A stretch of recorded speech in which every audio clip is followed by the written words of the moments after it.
Bom dia, meu nome é Rafaela e eu vou apresentar algumas partes sobre o nosso seminário de Dom Casmurro para vocês. Dom Casmurro é um romance escrito por Machado de Assis, publicado em 1899 pela Livraria Garnier. Machado de Assis, no qual o nome seria Joaquim Maria Machado de Assis, que foi jornalista, contista, cronista, romancista, poeta e teatrólogo, nasceu no Rio de Janeiro em 21 de junho de 1839 e faleceu também no Rio de Janeiro em 29 de setembro de 1908. É fundador da cadeira número 23 da Academia Brasileira de Letras. Bom dia, eu sou Rian e agora vou apresentar parte do enredo. Primeiramente, é necessário destacar a ambiguidade desse romance, desenvolvida pelo Machado de Assis, adultério, fidelidade, onde se gera discussões até os dias atuais acerca do que se realmente ocorreu na história. Observa-se na trama um conto de ciúmes, acima da traição, por não se haver certeza se de fato houve a traição de Capitu. Há alguns momentos em que se confirma que tal foi feito. Contudo, a narrativa é criada com grandiosa ambiguidade. O caso é dito por Dom Casmurro, ou seja, ele narra o seu próprio conto e o faz com tamanha fragilidade, onde se denota a provável psicose que ele possui. Portanto, nesse enredo de ciúmes e traição, não se pode afirmar o que realmente aconteceu, deixando à mercê a interpretação do leitor. Cada um tem sua própria verdade sobre um único conto. Essa trama se inicia com Bentinho já idoso, onde este é narrador e personagem principal. Ele conta o motivo de seu apelido, Dom Casmurro, além de sua ida a uma casa cuja foi onde morou durante a infância, e diz de forma amargurada acerca de seu passado. Escreve sua história a fim de transformar e perdurar suas lembranças em palavras, pois não se é possível alterar o passado que tanto se repete em sua mente. No capítulo 1, o título, e capítulo 2 do livro, o Dom Casmurro nos conta como adquiriu este apelido, que foi numa viagem de trem, onde um poeta lê alguns de seus poemas a Bento. Porém, ele não estava com grande disposição, estava sonolento. O rapaz, vendo o desinteresse dele, o chamou de Dom Casmurro, que significa alguém introspectivo e rabugento. No capítulo 3, a denúncia, se apresenta Bento com seus 15 anos. Diz um pouco sobre a sua vizinha, Capitu, e sua proximidade com ela, além da promessa de Dona Glória, mãe de Bentinho, ao José Dias em fazer de seu filho adolescente um padre. No capítulo 11, a promessa, diz um pouco mais sobre essa promessa, e como Bento não queria ir ao seminário, onde se tornaria padre. No capítulo 12, na varanda, Bento está apaixonado por Capitu, e seu descontentamento em ser padre se torna ainda maior. Agora, no capítulo 18, um plano, Capitu e Bentinho tentam arrumar um modo de sair do seminário, arquitetar um meio, mas tal planejamento não foi bem sucedido. Bento vai ao seminário. No seminário, ele conhece o Escobar, que veio a se tornar seu melhor amigo e confidente. Ele ficou sabendo que Bento não queria continuar no seminário. Por isso, ele observou que Dona Glória poderia enviar um órfão ao seminário, em vez de seu filho. Assim ela fez. Isso foi visto no capítulo 96, O Substituto. Um pouco mais adiante, nos capítulos 98, 5 anos, 100, Tu serás feliz, Bentinho. E 108, Um filho. Bentinho faz bacharelado em Direito, aos 22 anos. Logo após, ele se casa com Capitu, e Escobar se casa com a amiga de Capitu, a Sancha. Eles concebem uma menina, onde chamam ela de Capitolina posteriormente. Já o casal Bento e Capitu não conseguem ter um filho primeiramente, mesmo que eles tenham tentado. Só veio a ter um filho um tempo depois, e deu o nome de Ezequiel, como homenagem ao amigo Escobar. Os casais tinham o costume de ir à praia.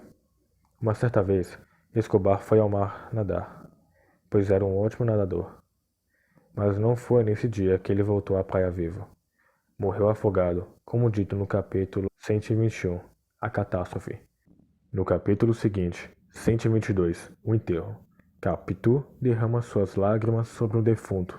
Sua grande tristeza faz com que Bento aumente suas suspeitas sobre o adultério, vendo as semelhanças entre o seu amigo e seu filho, nos pés da cabeça. Amargurado e confiante de que houve a traição, Nos capítulos 136, A Xícara de Café, e 137, Segundo Impulso, Bentinho teve a ideia de colocar veneno em sua xícara de café e assim se suicidar. E quase o fez. Estava com a xícara perto da boca, porém não bebeu devido à entrada de Ezequiel no escritório. Esse foi seu primeiro impulso. Já o segundo foi tentar fazer seu filho beber o café envenenado. Trêmulo, segura a cabeça dele. Contudo, não o faz beber. Coloca a xícara na mesa e diz a Ezequiel que não é seu pai.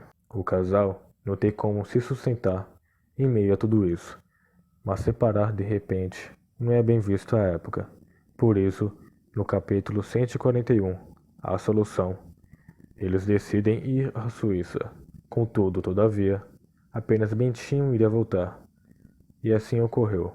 Capitu morreu no exterior e Bento ficou no Brasil para voltar à sua antiga casa e escrever esta história. Há nessa trama diversas problemáticas que vão desenrolando essa história. Um conflito a ser dito é a afirmação de Bento sobre a semelhança de seu filho com um amigo, como dito anteriormente. Bento Capitu pretendia conceber uma criança, todavia, não ocorreu tão cedo quanto planejado. O problema é que Escobar e Sancha, casal amigo de Bento Capitu, não passaram, a qual deram à luz a uma bela menina cujo nome é Capitolina. Um tempo depois, Bento Capitu conseguiu engravidar, onde em meses nasceu um menino, batizado com o nome de Ezequiel. Contudo, se nota uma grande semelhança na criança com seu melhor amigo Escobar, por isso passa a acreditar que sua esposa cometeu o adultério.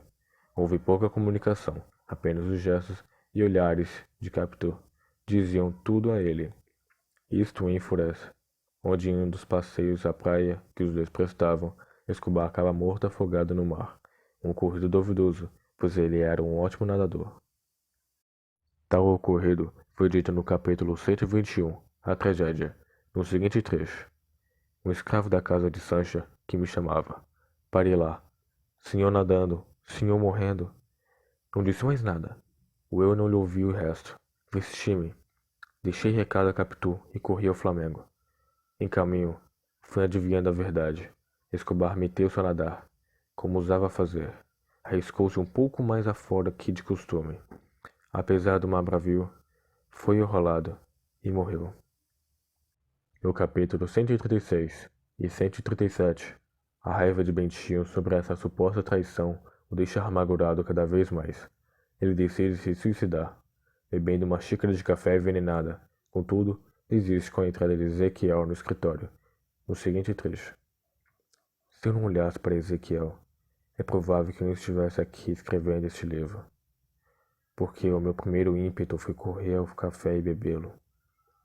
Cheguei a pegar na xícara, mas o pequeno beijava minha mão. Deu-me outro impulso que me custa dizer aqui. Meu segundo impulso foi criminoso. Inclinei-me e perguntei a Ezequiel se já tomara café. Já, papai. Vou à missa com a mamãe. Toma outra xícara, meia xícara só. E papai? Eu mando vir mais. Anda, bebe. Ezequiel abriu a boca.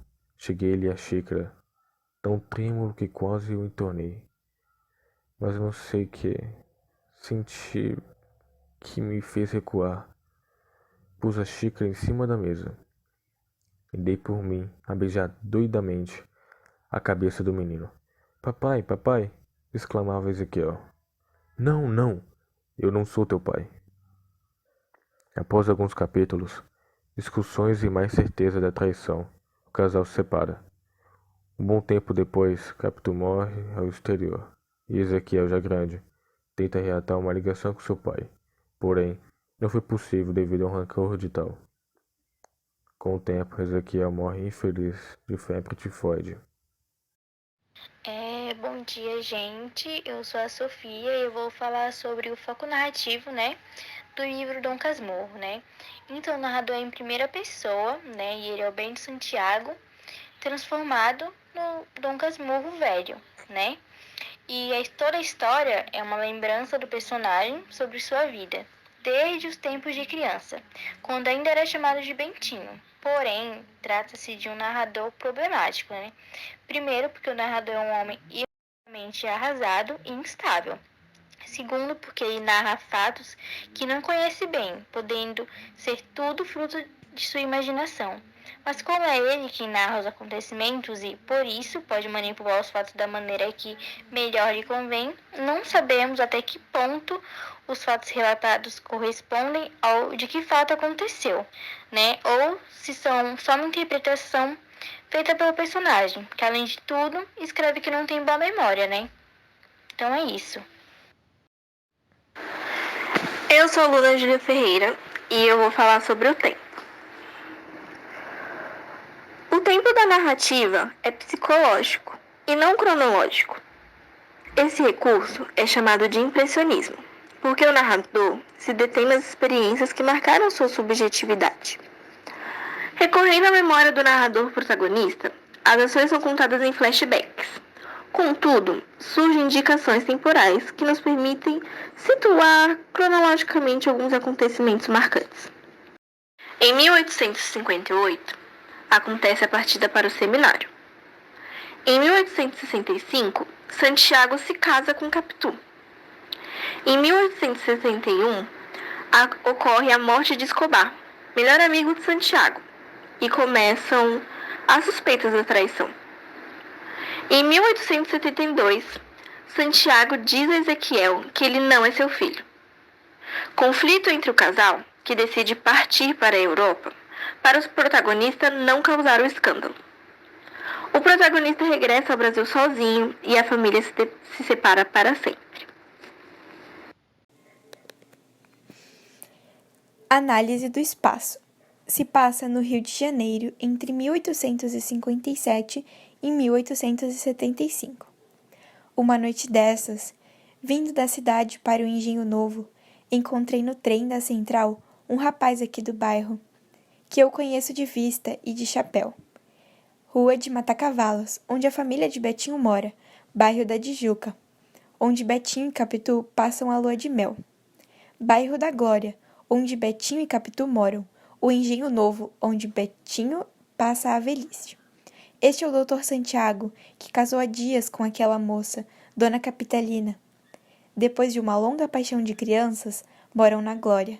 As famílias residem em Matacavalas. Oi, gente, de novo aqui é a Sofia, né?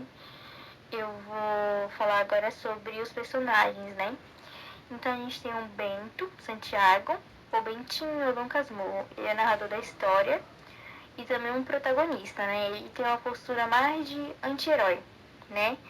E ele é o pseudo-ator da obra, né? Então, na velhice, no momento da narração que ele conta a história, ele era um homem fechado, solitário e triste, né? As lembranças do passado dele eram tristes e dolorosas, né? Essa superproteção tornou ele um indivíduo inseguro e dependente das pessoas, né? Incapaz de tomar decisões próprias e, enfim, né? E essa insegurança foi um dos motivos dos ciúmes que ele sentia pela Capitu, né? Um dos geradores da suspeita de adultério dela, né? Que estragou a vida dele, né? Então ele tem um perfil masculino, que são 3 fases, né? Que é o Bentinho, que ele é criança, o Dr. Bento, Santiago, que ele é adulto, e o Dom Casmurro, que ele é velho, né? Ele era uma criança, um adolescente marcado pela timidez, né? Tem muita iniciativa e bastante dependente da mulher, né? Que era a Capitu. Que ele tinha uma imaginação muito fértil, né? E a mãe dele queria que ele fosse padre, mas ele não foi. Enfim. Agora vamos falar sobre a Capitu. Capitu, né? Que ela é a esposa do Bentinho. E de início, ela foi descrita como uma criatura de 14 anos, alta, forte e cheia, apertada em um vestido de chita, meio desbotado, tinha os cabelos grossos, feito em 2 tranças, com as pontas atadas uma à outra, que era a moda do tempo, né? Era morena, tinha olhos claros e grandes, nariz reto e comprido, tinha boca fina e o queixo largo, né? E era uma personagem que tinha o poder de surpreender, né? Tipo, ela trazia um ar misterioso. Então, ela é passada pra gente como uma personagem leve, fútil, né? Que desde pequena só pensa em vestidos e penteados e que era moda, né? Ela era comparada muitas vezes como a aranha que devora o macho depois de ser fecundada, né? Era inteligente, prática, tinha uma personalidade forte e marcante, né? E ela acaba se tornando a dona do romance da história, né? Então é isso. Aí a gente tem o José Dias, né? Que é um agregado da família, que ele era uma pessoa muito leve, né? Ele gostava de rir, tinha uma audácia, né? E tinha um pouco de autoridade da família.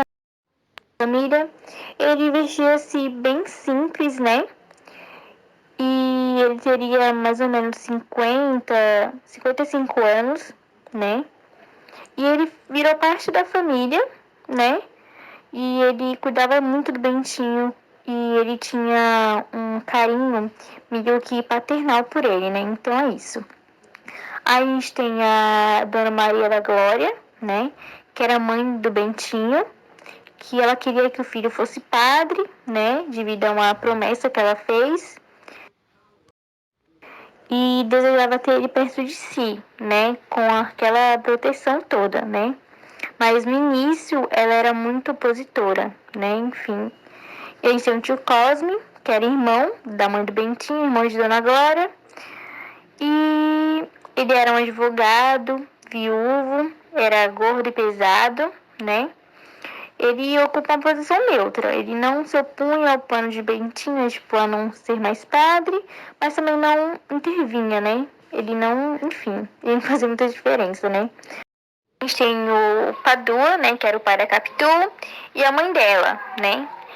E os dois, o pai dela, né, ele era empregado do Ministério da Guerra, né? E a mãe dela era alta, forte, cheia, como a filha, né? Eles tinham a mesma cabeça, os mesmos olhos claros e nunca se opuseram à amizade de Capitu e Bentinho. Então eles sempre apoiaram os dois, né? A gente tem a prima Justina, né? Que é a prima da mãe do Bentinho, prima de Dona Glória. O Ezequiel, né? Ou Escobar, que ele era o melhor amigo de Bentinho. Temos a Sancha, que era esposa do Escobar. O Ezequiel, que era filho do Bentinho e da Capitu. E a gente tinha a Capituzinha, que era a filha de Escobar e da Sancha. Então é isso.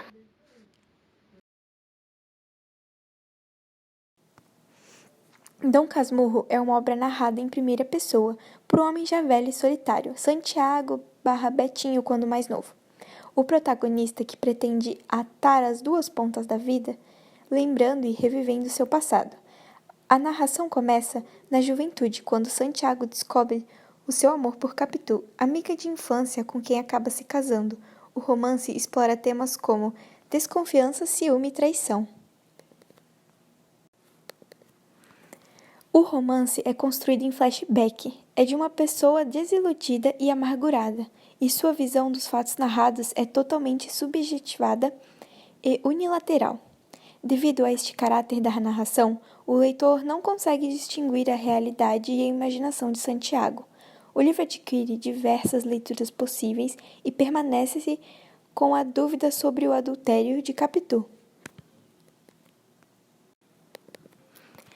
Embora o narrador pareça ter certeza, para o leitor existe uma questão que fica no ar. Capitu traiu ou não traiu Betinho? Traçando um retorno moral da época.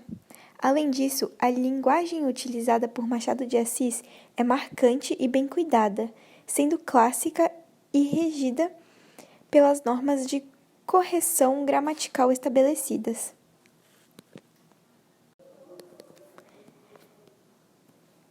Entretanto, há o registro de alguns pontos de aspectos típicos da língua utilizada pela personagem e registros mais formais e informais da língua portuguesa. A obra é considerada a maior de Machado de Assis e uma das mais importantes da literatura brasileira. Comentários finais. Aprendemos que devemos sempre desconfiar das pessoas, por mais que sejam as mais importantes. Pois, como já explicado, há relatos de traição e muitos ciúmes envolvidos. Com o fato de desconfiança, vemos que isso se encaixa em coisas de nosso cotidiano, pois podemos facilmente ser traídos e sentir ciúmes também. Para finalizar, separamos algumas perguntas, que são bem fáceis para quem prestou bastante atenção. 1. A obra retratada a realidade presente do autor? 2. A obra retratada é a realidade anterior do autor? 3. É uma obra histórica ou fantasiada? 4. A que movimento literário pertence a obra? Agora vão ter alguns minutinhos para vocês responderem no chat e depois vêm as respostas.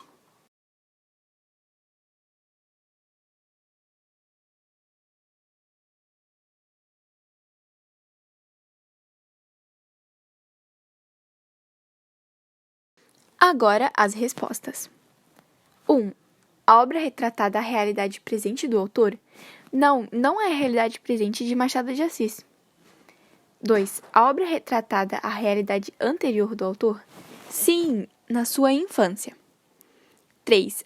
A obra histórica ou fantasiada? É uma obra histórica. 4. A que movimento literário pertence a obra? Ao realismo.